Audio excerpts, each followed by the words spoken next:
Around the time that Tupac got out of jail, Sean Puffy Combs was about to become, I would say, the East Coast version of Suge Knight with Bad Boy Records. You know, his first big artist was the Notorious B.I.G.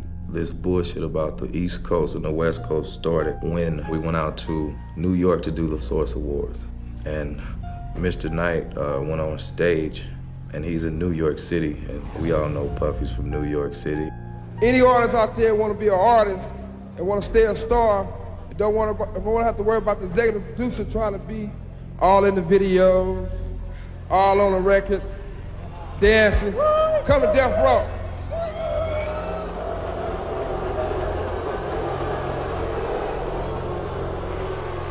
I mean, the whole crowd started booing, and man, I thought to myself, like, why would you do that? The East Coast don't love Dr. Dre and Snoop Dogg. The East Coast ain't got no love for Dr. Dre and Snoop Dogg and Death Row. Y'all don't love us. Y'all don't love us.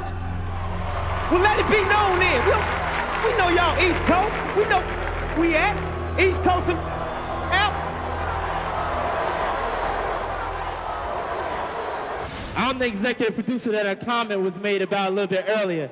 But check this out. Contrary to what other people may feel, I would like to say that I'm very proud of Dr. Dre, of Death Row, and Suge Knight for their accomplishments. And all this East and West that needs to stop. It was so personal.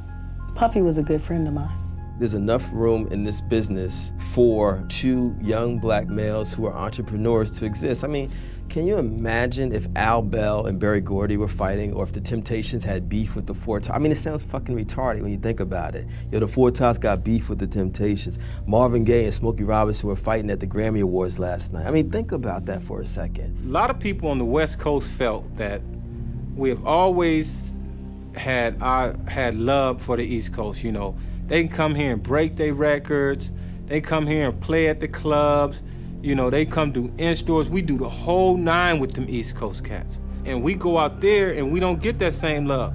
I remember New York DJs at parties refusing to play West Coast records. They country, they're Bamas, they wear jerry curls, they can't rhyme, they're whack, it's not danceable. It was the media that blew it up, you know.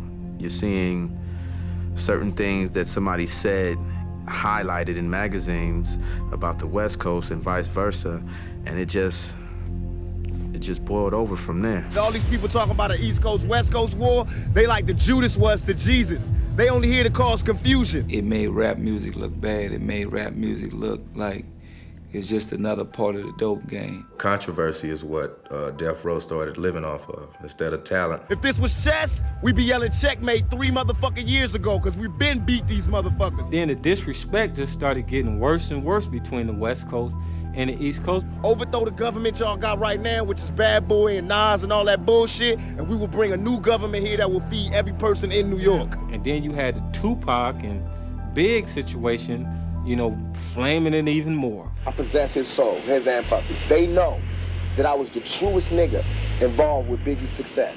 I was the biggest help. I was the truest nigga. I don't write his rhymes, but he know how much he borrowed from me. He know how I used to stop my shows and let him touch the show. Let him blow up and do his whole show in the middle of my show. How I used to buy him shit and give him shit and never ask for it back. How I used to share. How I used to share my experiences in the game and my lessons and my rules and my knowledge on the game with him. You know what I mean? He owed me more. He owed me more than to turn his head and act like he didn't know niggas was about to blow my fucking head off. He knew. But for me to know, like, 3 weeks ago this happened, and then 3 weeks later your album's coming out and you are fucking done in your album. But you don't know who shot me in your fucking hometown. This nigga's from your neighborhood, and I gotta find out by myself. And I don't even call myself a Don, I'm just a capo from the West Side, and I'm on the East Side in jail, and I know who touched me, and I know everything that happened. Tupac was wrong in blaming whoever the individual figures were who actually had something to do with it in New York and making it into this whole New York City thing and then this East Coast, West Coast thing. And I think that he definitely had someone in his ear, probably Suge, exacerbating it. It sells records. It continues to get media attention, which sells more records. Tupac had claimed to have gone out with Biggie's wife, Faith Evans. This was a great humiliation, reportedly, for Biggie. It was all over.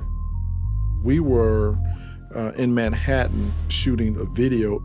Biggie Smalls had gotten on the radio station, and Biggie said that I cannot believe that New York is allowing Tupac and the Dog Pound to shoot a video in our city right in the heart of Times Square. The words out of Biggie's mouth was Tupac and the Dog Pound.